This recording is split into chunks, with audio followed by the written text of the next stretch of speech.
राशिद साहब की नज्म है समंदर की तह में। पसे पर्दा आवाज आफताब अहमद।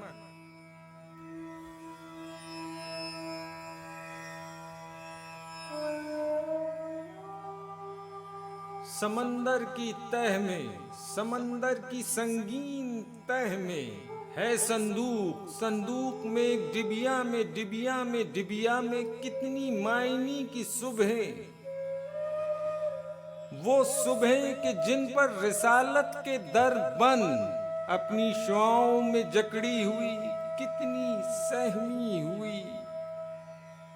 ये संदूक क्यों कर गिरा, न जाने किसने चुराया, हमारे ही हाथों से फिसला, फिसल कर गिरा। समंदर की तह में मगर कब, हमेशा से पहले, हमेशा से भी साला साल पहले, और अब तक है संदूक के गिर्द लफ्जों की रातों का पहरा।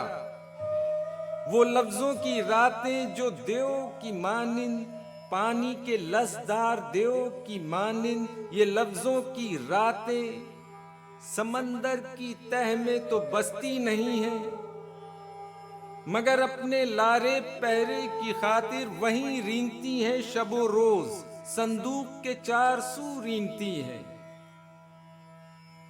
समंदर की तह में बहुत सोचता हूं, कभी ये मायनी की पाकीज़ा सुबह की परियां रिहाई की उम्मीद में अपने गव्वास जादूगरों की सदाएं सुनेंगी, सदाएं सुनेंगी, सदाएं सुनेंगी, सदाएं सुनेंगी।